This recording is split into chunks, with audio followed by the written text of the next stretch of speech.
Bienvenue sur Live IQ avec Lisa, votre présentatrice. J'espère que vous allez très bien. C'est un plaisir encore de vous avoir. Pour tous ceux qui visionnent cette vidéo, vous êtes là très bienvenue. Abonnez-vous surtout et faites partie de Live IQ. Encouragez Lisa à faire des vidéos pour vous, mes frères ivoiriens, pour vous, mes sœurs ivoiriennes et pour tous ceux qui visionnent cette vidéo. C'est un plaisir de vous avoir. C'est un réjouissement pour moi de vous parler, de parler de la politique de la Côte d'Ivoire, notre cher pays, notre bien-aimé pays, la Côte d'Ivoire. C'est un plaisir pour moi de vous avoir. Mettez autant de commentaires, soutenez-nous les uns les autres pour tout ce que notre pays a subi et aussi pour la vérité totale et la libération des cœurs et aussi pour le pardon, la cohésion et enfin la paix en Côte d'Ivoire. Abonnez-vous, partagez les vidéos. C'est un plaisir pour moi de vous parler encore cet après-midi, ce matin sur Live IQ. Vous êtes la bienvenue. Welcome.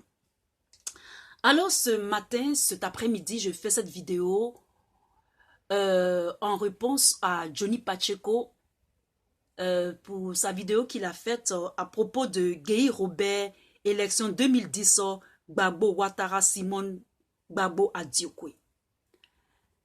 Vraiment, je fais cette vidéo parce que Johnny Pacheco, donnez-lui cette vidéo, envoyez-lui cette vidéo et qu'il sache que à chaque fois qu'il va faire des sorties, maintenant on connaît et on sait les genres de vidéos que Johnny Pacheco fait et on ne se prend plus la tête. Avant, on se prenait la tête pour l'écouter, pour avoir cette aisance dans son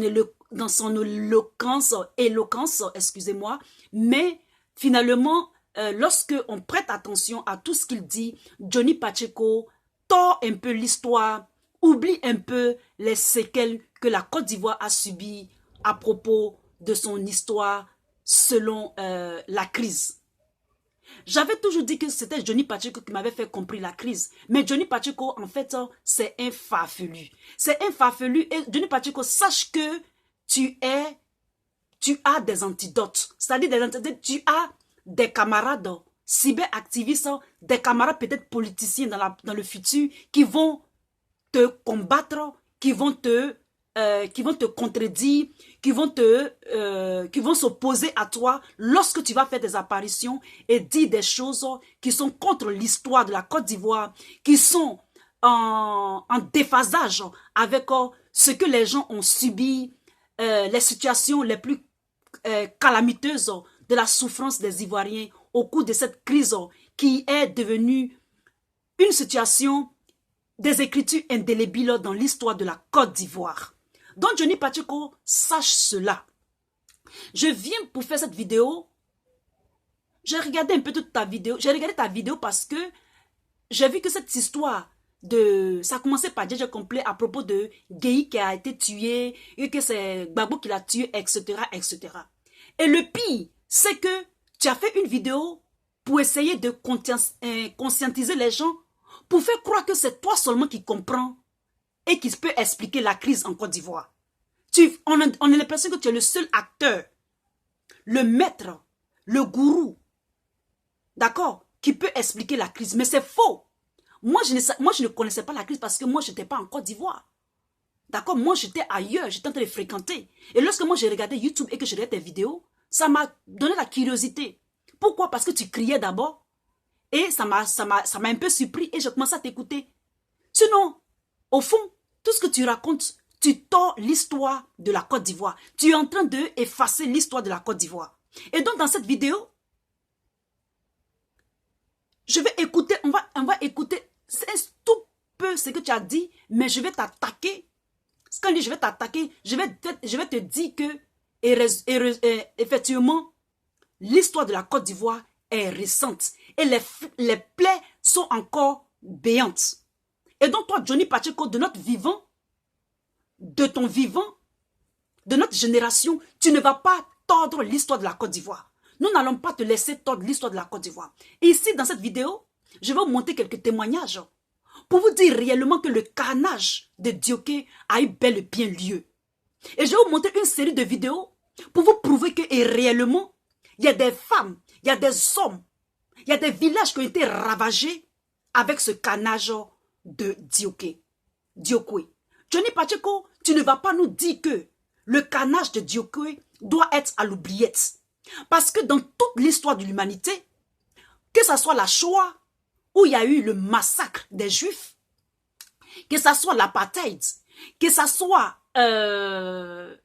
par exemple, que ce soit la ségrégation raciale aux États-Unis, lorsqu'il y a eu bain de sang, lorsqu'il y a eu problème, lorsqu'il y a eu crime en masse, lorsqu'il y a eu même le génocide de l'Ourwanda, et tout ça, les gens n'ont pas effacé. Mais toi, Johnny Pacheco, tu voudrais qu'on efface l'histoire de la Côte d'Ivoire et que le carnage qui a eu lieu à Diokwe, pour de vrai, soit éradiqué de la mémoire collective des Ivoiriens. Et ça, c'est inadmissible. Et moi, je ne vais pas te laisser avancer dans ta besogne. Et donc, je fais cette vidéo pour contredire ce que tu dis. Les ouais ont réellement souffert de ce carnage de Diokwe. Ceci étant dit, je fais un petit résumé à propos de l'amnistie, les dessous de l'amnistie de Madame Gbagbo, c'est-à-dire de tous les quelques prisonniers que M. Laurent Gbagbo, que M. Ouattara a libérés.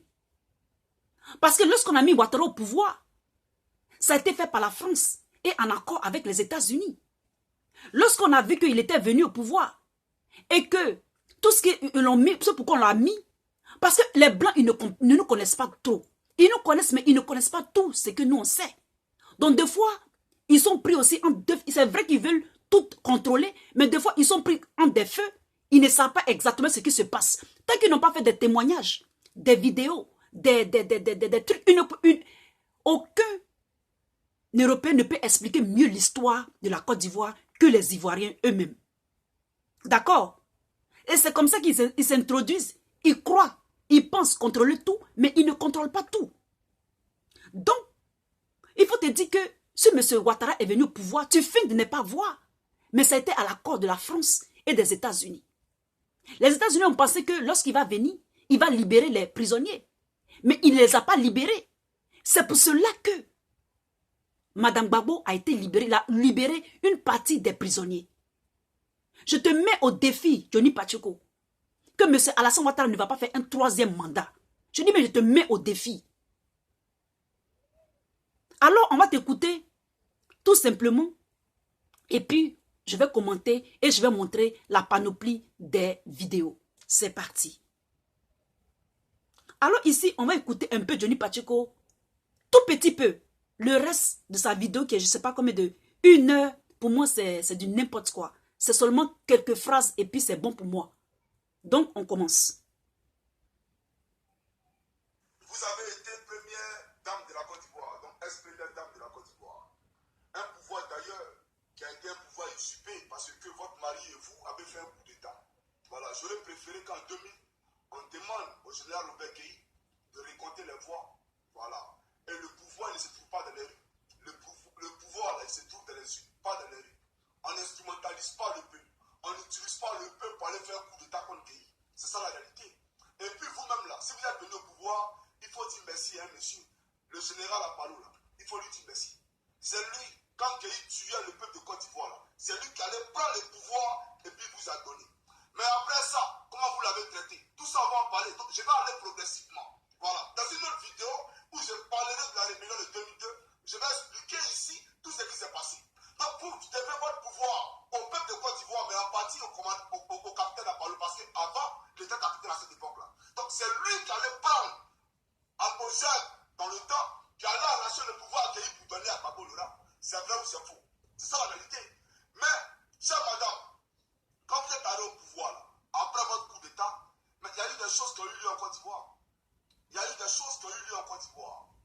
Aujourd'hui, vous sortez de prison. Vous demandez au pouvoir en place de reconnaître sa part de responsabilité dans le génocide Oué. Voilà, le peuple Oué qui est mort là. Le pouvoir d'Abidjan doit reconnaître en tout cas le génocide qui a eu lieu à Diokwe. Donc ça veut dire que vous... Mais qu'est-ce qui est mauvais dans ça? Qu'est-ce qu'il y a mauvais dans ça? Lorsqu'il y a une guerre, lorsqu'il y a des troubles, lorsqu'il y a eu des canages, lorsqu'il y a eu un problème, guerre entre deux partis belligérants, mais c'est quelque chose de normal. Il y a eu des dégâts collatéraux. Eux, ils ont purgé les peines de prison. Et donc, toi, Johnny Pacheco, tu trouves normal qu'elle ne demande pas au pouvoir en place de reconnaître sa part de responsabilité. Donc, tu veux dire que elle est la seule, ou bien c'est leur camp seul qui est responsable de ces dégâts collatéraux. Johnny Pacheco, tu es de mauvaise foi. Je dis bien, tu es de mauvaise foi. Lorsqu'il y a une guerre, lorsqu'il y a confrontation, les parts sont partagées entre les belligérants, entre les opposants. Si eux, ils ont purgé leur peine en prison, elle a purgé sa peine en prison. Gbagbo, il a été mis à la CPI. C'est normal. Je dis bien, c'est très normal. Raisonnable. Que le pouvoir en place reconnaît aussi sa part de responsabilité. Mais ça, c'est simple, comme de l'eau à boire.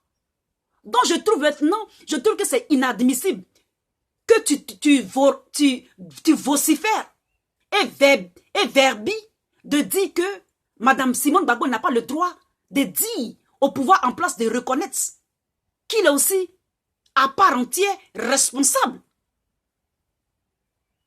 Et donc, tu es en train de nous dire ici dans cette vidéo que toi, tu es pour la justice des vainqueurs. Johnny Pacheco, ça n'engage que toi-même. Mais sache que moi, je trouve que ce que tu es en train de dire n'a pas de sens. Il n'y a vraiment pas de sens dans ce que tu es en train de dire. Madame Simone Gbagbo a raison. Il dit, mais elle a parfaitement raison, à 1000%, de demander à Ouattara que ils ont une part de responsabilité. Les fautes sont partagées. D'accord? Les fautes sont vraiment partagées. On t'écoute. Déjà le génocide. Voilà, c'est eux les auteurs, c'est eux les coupables. On a compris ça, madame. Mais ici, nous allons aller pas à pas, parce que les Ivoiriens sont morts. Et je suis tellement sensible à la réconciliation nationale. Non, tu n'es pas sensible. Non, tu n'es pas sensible, Johnny Pacheco. Si tu avais un parent qui était mort, je dis bien si tu avais un parent qui était mort, tu n'allais pas changer de veste de cette façon-là. Tu n'as pas de parent qui est décédé, Johnny Pacheco. Tu comprends? Tu n'as vraiment pas de parents. Tu n'es pas sensible. Tu parles des lèvres, mais le cœur est très loin de ce que tu dis. Tu comprends, Johnny Pacheco? Je dis bien, tu parles des lèvres et des dents, de la gorge, mais le cœur est très éloigné de ce que les ouais ont subi. Les politiciens veulent, mais face de l'instrumentalisation des morts, mais une campagne politique. Voilà pourquoi j'ai fait cette vidéo-là. Alors, Simone Gbagbo, vous êtes sorti de prison par amnistie. Le président Ouattara, là, il a fait preuve de magnanimité en vous amnistiant. Tu es sûr que... Tu sais pourquoi tu sais pourquoi Ouattara les a amnistiés? Il ne fait aucune preuve de magnanimité pour les avoir amnistiés. Tu comprends?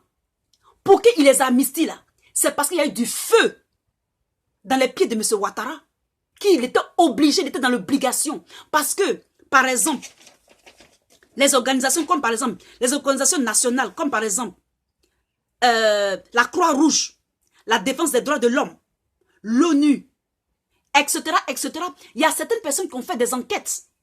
Et ils se sont rendus, parce qu'il y a longtemps, M. Ouattara au pouvoir, ça fait ses 2 mandats. Les gens investiguent, font des investigations. Ils se sont rendus compte que il y a vraiment eu beaucoup de choses qui ne sont pas normales. Par exemple, il y a eu beaucoup de corruption. Il y a beaucoup d'exactions. D'accord?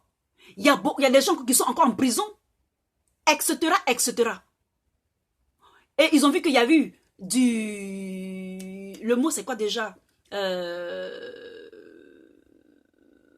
What is?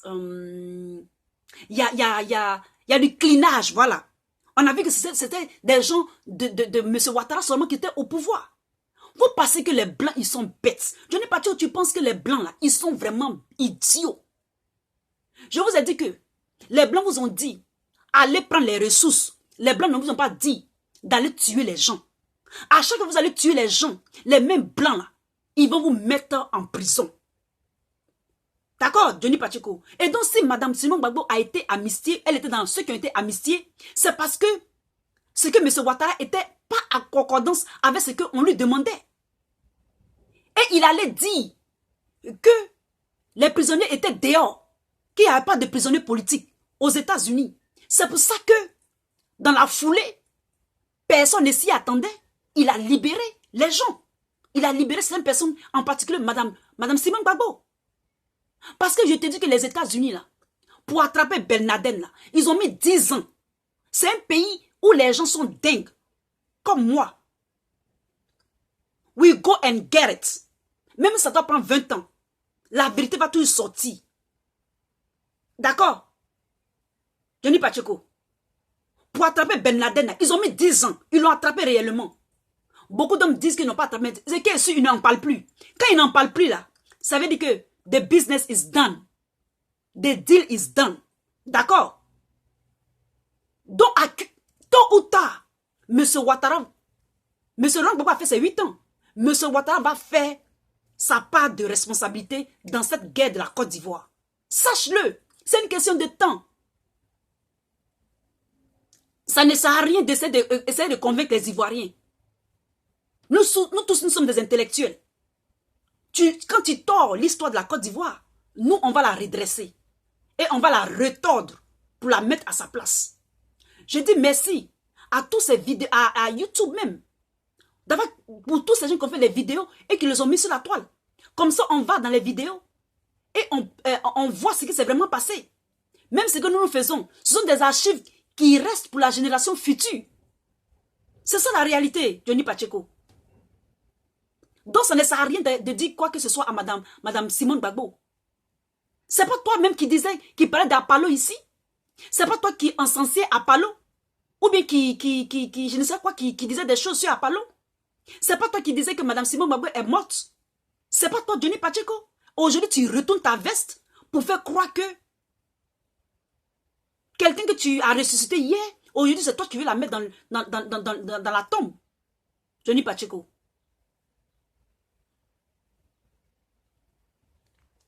On va t'écouter. La justice a décidé de vous libérer. Vous n'avez pas gagné le droit. Non, la justice ne les a pas libérés. La justice ne les a pas libérés. Si la justice les avait libérés là, la justice aurait libéré tous les autres prisonniers politiques. Pourquoi est-ce qu'il y a encore des prisonniers en prison? Mais c'est parce que ce n'est pas la justice qui les a libérés. C'est l'opinion internationale qui a vu que ce qu'ils avaient dit à Ouattara, il ne le fait plus. C'est pour cela qu'il était obligé de les libérer. Donc il n'y a pas de favoritisme. Il n'a pas eu de cœur pour les libérer. Donc arrête de dire des faussetés, des fallacies. La justice ne l'a pas libéré. Sous Ouattara, il n'y a pas de justice. Tu le sais très bien. Mais tu fais de ne pas le savoir. Ok? Tu fais de ne pas le savoir. Et si vraiment il y avait la justice là, dans ces vidéos que je montre là, les gens de Dioko là, toi tu n'allais pas te plaindre que pourquoi est-ce que Mme Gbagbo parle du fait que M. Alassane Ouattara reconnaisse aussi une part de responsabilité de ces rebelles dans la forfaiture et dans le massacre de Diokwe. On ne t'écoute plus. Alors je vais récapituler un peu Diokwe. Comme j'ai dit, il faut savoir que s'il y a eu le coup de grâce de cette histoire d'amnistie, c'est parce que la communauté internationale a commencé à s'y intéresser. Parce que eux, ils pensaient qu'il n'y avait plus de prisonniers politiques. Mais il s'est avéré qu'il y a encore des prisonniers politiques. Et c'est pour cela que M. Ouattara s'est précipité pour aller les amnistier, spécialement Mme Simone Gbagbo. Parce que leur plan même, c'était de l'envoyer à la CPI. Et donc, sachez qu'avec les rapports des organisations, les enquêtes, les France 24 qui font des vidéos, qui font des reportages, ou qui parlent de 330 morts après, d'autres qui parlent de 300 morts, la défense des droits de l'homme, le camp des Niabiliers, Niahibi, etc., l'ONU, les enquêtes de Diokwe, les massacres, Pro-Gbagbo, 600 personnes, 2 charniers, Tous ces reportages-là avouent qu'il y a eu épuration d'ethnie visant une ethnie. Et il n'y a toujours pas justice. Il n'y a jamais eu de justice, Johnny Pacheco. Si donc Mme Simone Gbagbo réclame de justifier ou de compatir, où est le mal? Où est le mal? Johnny Pacheco, au lieu de la vilipender et de la rendre coupable, tu ferais mieux d'avoir un discours plus réconciliateur et d'accepter que de l'autre côté du camp aussi, il soit responsable. D'accord? Il soit responsable. Johnny Pacheco, lorsque Mme Laurent Gbagbo rentrait en prison, la manière dont elle marchait, et puis maintenant elle est sortie, tu vois un peu comment elle a changé? Johnny Pacheco, tu fais comme si elle n'a pas été victime de quelque chose. C'est pas tout on dit, Johnny Pacheco. Tu comprends, Johnny Pacheco, c'est pas tout on dit. L'histoire retient que tu as été une personne à double face. L'histoire retient que tu as été acheté. L'histoire retient, Johnny Pacheco, que tu n'es pas une personne fiable. D'accord? L'histoire retient que on ne peut pas te faire confiance en politique. Donc tu es un adversaire. Pas un adversaire à battre, mais un adversaire à faire attention.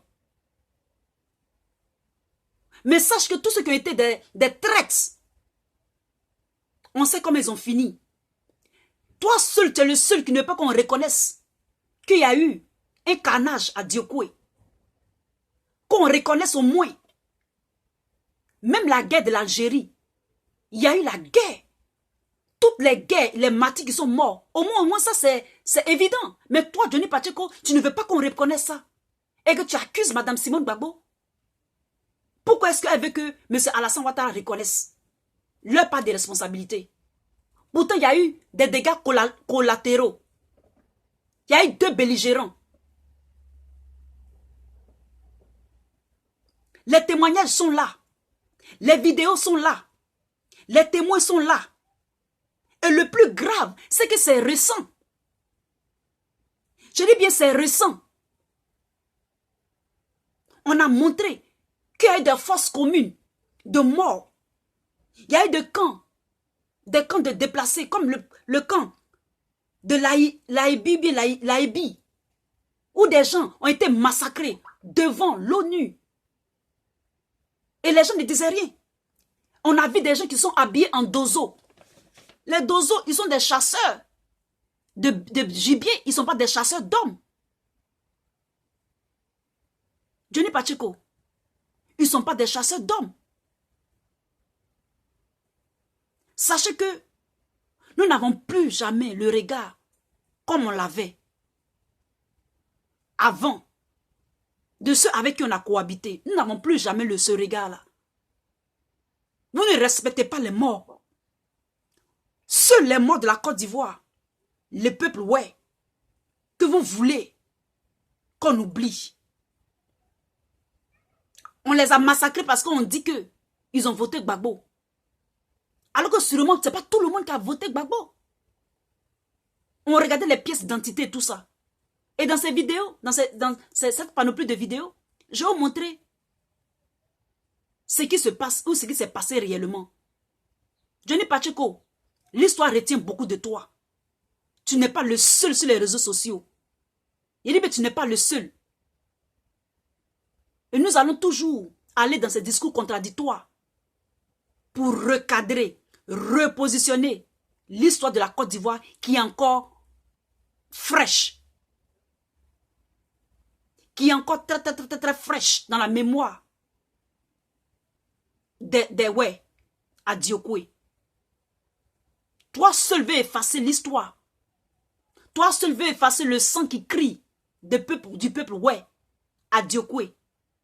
Les blancs même sont venus faire reportage. Mais toi, tu parles de crise, que c'est gay, c'est Gbagbo qui a tué gay. Est-ce que c'est Gbagbo a tué gay? Ça empêche que les gens de Dioko ne sont pas morts? Tu déplaces les problèmes. Tu fais semblant de faire croire que c'est toi qui connais l'histoire. Tu connais rien. Tu ne connais rien. Je dis bien rien. Tu ne connais vraiment rien, Johnny Pacheco. On ne va plus avaler tes carabistouilles. Sache-le. Alors ici, je vais vous montrer quelques vidéos. Nous allons commencer par cette vidéo-là qui prouve réellement qu'il y a eu un carnage à Diokwe. Je vous le montre. Je vais aller très vite, d'accord? Et ceux qui ont fait ce carnage-là, au fur et à mesure, vous allez voir que ce sont des gens qui se sont entraînés dans les pays limitrophes.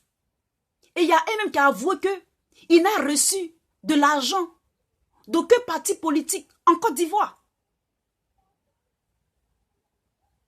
D'accord? Mais plutôt du Burkina Faso. Vous allez voir même le langage des halogènes massacrant les ouais.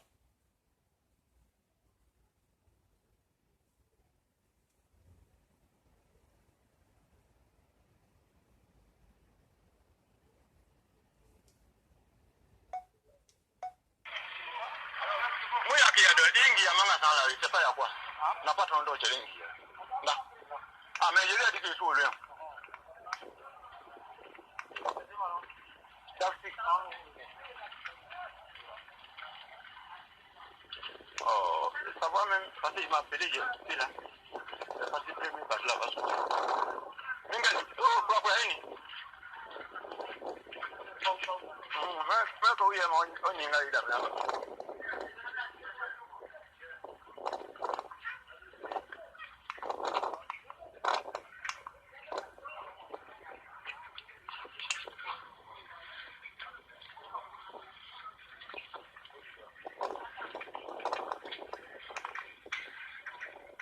ils vont trop accuser les gens, donc après tout.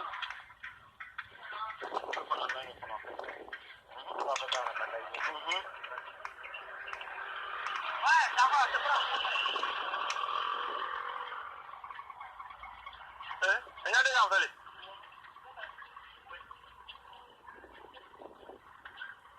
Voilà les deux minutes.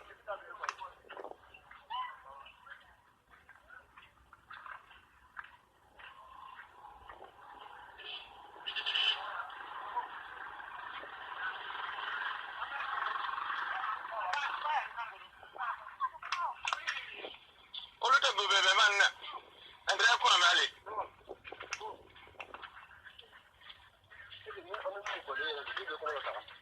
Ah, oh. Oh, kata. Moi, je vais me tenir. On a banana des signes. On le banana.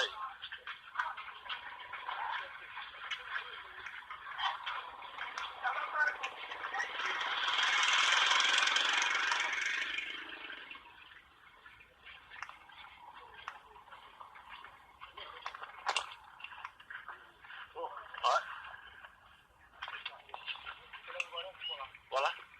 Qu'est-ce qu'il a dit? Ah, nous on est étrangers. Tu as vu? Qu'est-ce qu'il a dit? Ce sont les Ivoiriens qui sont là. Nous on est étrangers. Et vous allez voir, ils ont pris. Prenez tout. Prenez tout. Nous on est étrangers. Vous avez compris? Vous avez compris dans cette vidéo? Ce sont des gens qui sont venus d'autres pays limitrophes. Des halogènes qui ont des massacres. Des massacres. Ils ont fait le massacre de Diokwe. Et ils sont rentrés dans leur pays. Ils sont rentrés dans leur pays. Ni vu, ni connu. Et toi, Johnny Pacheco, tu ne veux pas qu'on parle de ça. C'est ça qui les fait peur. C'est ça qui leur fait peur. Et ils veulent effacer l'histoire. Mais c'est impossible. Même la Shoah des Juifs, là, ils n'ont pas effacé. La ségrégation raciale aux États-Unis, ils n'ont pas effacé. La guerre de l'Algérie, là, ça n'a pas pu être effacé. La guerre du Rwanda, ça n'a pas pu être effacé. Et donc, le massacre de Diokwe ne sera pas effacé. Il y aura des monuments pour ça. Il y aura des effigies pour ça. Même si Gbagbo lui conseille que seulement que des monuments, ce n'est pas grave. Ça reste dans la mémoire collective des Ivoiriens. Vous voulez effacer ça, mais vous n'allez pas effacer, mes amis. C'est ça qui vous fait peur. Ayez peur. Il dit bien, ayez peur. On ne va pas riposter, hein, mais ça reste dans la mémoire collective de nos enfants, de nos arrière-petits-enfants, de nos générations futures.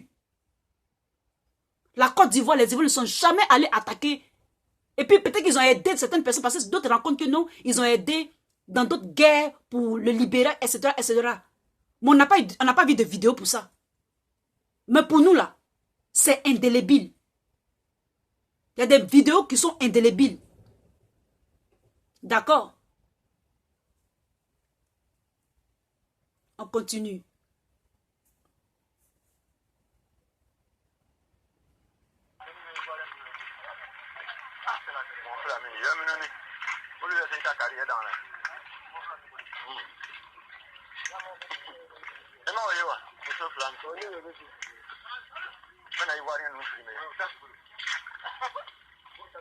Nous, Ivoirien filmé là.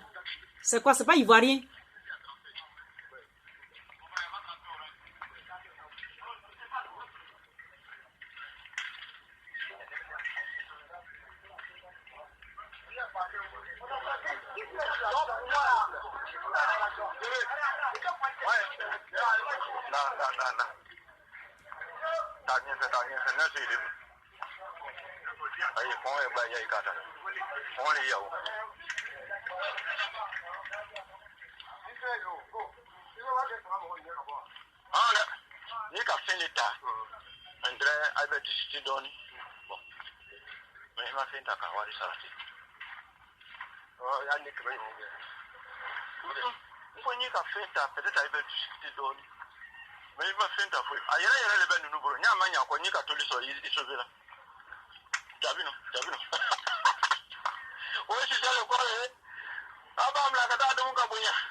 D'accord. Donc, quand vous voyez ça, vous allez dire que ben, Lisa, tu choses, qu'on appelle ça même. Tu vas entraîner la haine. Tu vas entraîner le chose. Mais c'est normal. Il faut que la haine, là, ça boue dans notre cœur. Pour qu'on prenne conscience. Pour qu'on prenne conscience en tant qu'Ivoiriens. Ceux qui veulent effacer notre histoire, vous n'allez pas effacer dans la mémoire des Ivoiriens. Tous ceux qui restent, partagez cette vidéo.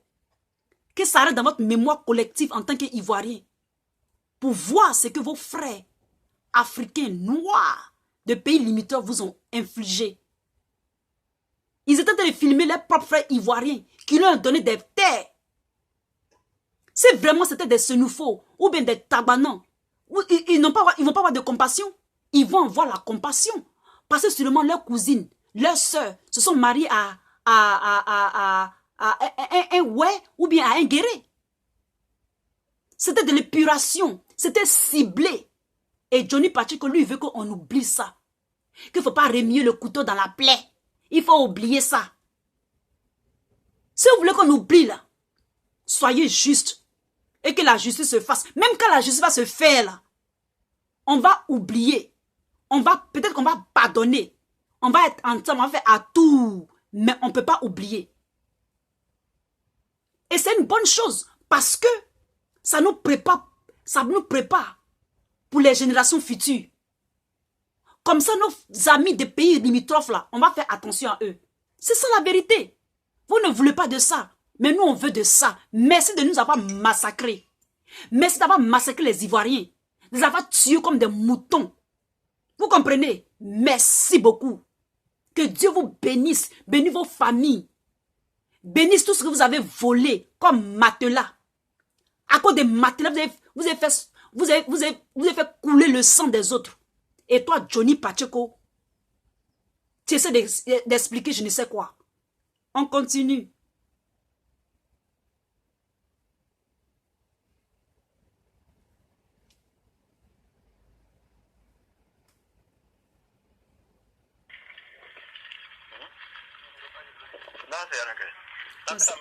C'est la même chose.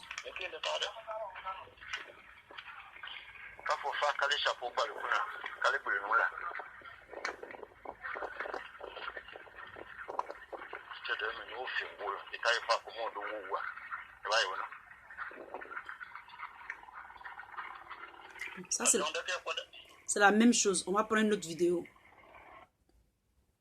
Et si maintenant, on va parler de eBay. Une vidéo sur eBay. Vraiment, c'est dur pour lui. Qu'est-ce que je peux faire pour lui? J'ai dit, bon, présentement, je ne suis qu'entouré que des militaires. Et les journalistes ne cessent pas de m'appeler à tout instant voulant discuter avec moi. Moi, je n'ai pas ce temps. Je m'organise à voir ce qu'on peut faire. Donc viens, toi tu vas t'occuper des journalistes. C'est comme ça que j'ai fait venir ce Guillaume à côté de moi, comme porte-parole. Tu t'occupes des journalistes. Et c'est de là est née toute cette histoire. Nous avons monté le 19 septembre. J'ai préparé mes hommes pendant près de 6 mois. Nous avons fait 2 ans et demi à Ouaga. Mais pour lancer le 19 septembre, nous sommes retirés en brousse. Préparé mes hommes pendant près de 6 mois. On a tout calé. Le jour où je faisais partie mes hommes sur le terrain, un ami m'a aidé financièrement. Je veux préciser quelque chose. Je n'ai jamais reçu 5 francs d'un homme politique. Presque pendant mes 3 ans au Burkina Faso. Je vous dis sincèrement, devant Dieu, je n'ai pas... Vous avez compris ce que eBay a dit? Il n'a reçu de l'argent d'aucune personne. C'est-à-dire que ça peut être même quelque chose qu'eux, ils ont organisé. Et il y a eu des opportunistes dedans. Mais il y a un truc qui était flagrant dans ce qu'il a dit. Qu'il y a un Libanais. Je dis bien un Libanais. Nous aimons notre frère. Nous aimons notre frère. Sam l'Africain. Nous aimons, c'est notre hôte. Mais le fait qu'un Libanais lui a donné une très grosse somme là. Ivoiriens, mes frères, Ivoiriens, mes soeurs, mettez ça dans votre mémoire. Il y a bien mémoire collective. Partagez la vidéo. Il y a bien partager cette vidéo. C'est mémoire collective là que vous devez mettre ça dedans. Nous, on aime notre frère, Sam l'Africain. C'est notre hôte.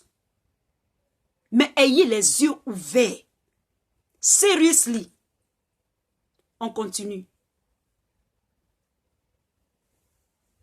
J'ai reçu 5 francs d'un homme politique de Côte d'Ivoire. Donc je ne dis pas de nom. Je dis bien de Côte d'Ivoire. Je n'ai pas reçu 5 francs, ni d'homme d'affaires, ni d'un homme politique, pour entretenir ces hommes. Qu'est-ce que j'ai à mentir? Si quelqu'un m'a aidé, pourquoi je vais dire qu'il ne m'a pas aidé? Est-ce que je gagne la vie? C'est Dieu qui nous a aidés. Et l'État burkinabé. L'État. Nous a donné des villas. C'est ça la vérité.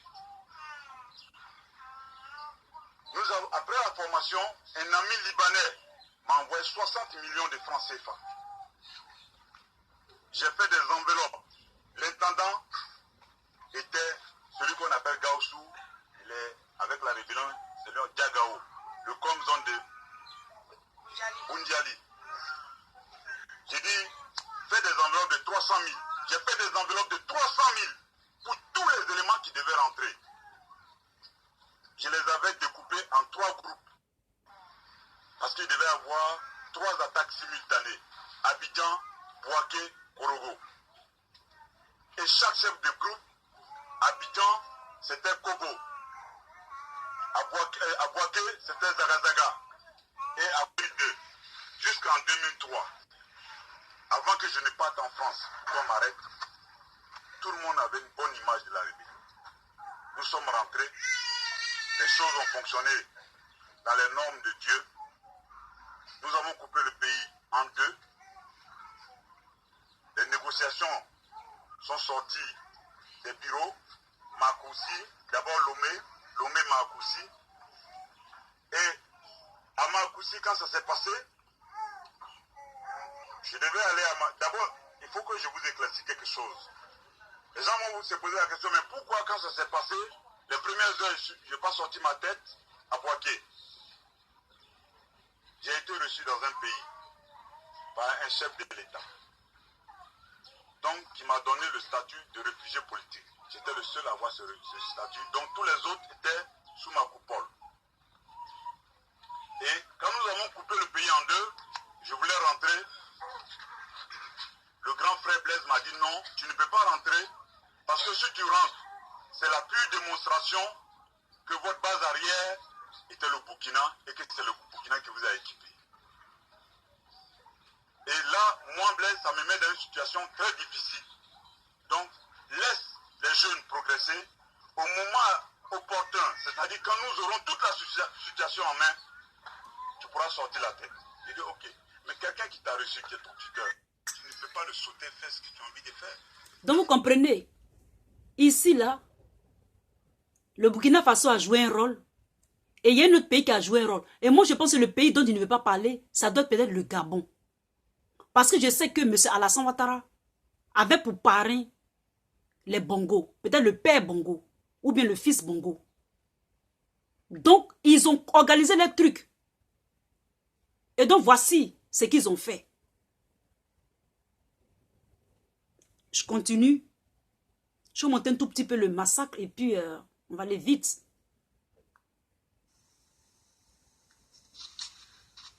Le non-respect pour la Côte d'Ivoire et la déstabilisation des forces de défense et de sécurité. La décision de Ouattara de rendre impossible le développement de la Côte d'Ivoire en maintenant une force parallèle et analphabète. C'est inévitable que la décision du préfet de France Ouattara de maintenir ses troupes analphabètes depuis la capture du président Gbagbo crée des controverses. La majorité des Ivoiriens et aussi cette grandissante majorité au sein du RHDP, selon les récentes statistiques, souhaitent une reprise normale de la vie civile et militaire en Côte d'Ivoire. Pour eux, après la capture du président Gbagbo, le redéploiement de l'armée régulière sur le territoire ivoirien devait être la priorité du préfet et ses sous-préfets de France. Mais la déception est toujours grandissante parce que Ouattara ne montre aucun intérêt à la sécurité des Ivoiriens. D'ailleurs, s'il a massacré impunément plus de 3000 Ivoiriens, quelle importance accorderait-il à un peuple dont le monde entier s'en fout? D'accord. Donc, ici, vous voyez que M. Ouattara, il s'en fout. L'opinion internationale a su que ils lui ont dit, va prendre les ressources, comme toujours je le dis. Mais lui, il s'en fout. Donc, il y a plein de vidéos aussi. Je ne sais pas si je vais être bientôt coupé. Mais sachez que M. Ouattara, de nos jours, il y a beaucoup, toutes les organisations là, savent que ils ont fait une erreur. Peut-être que le début, ils voulaient aller prendre les ressources. Mais M. Ouattara ne les écoute plus. Et ici, on va voir avec le président, secrétaire d'État américain, que pour Ouattara,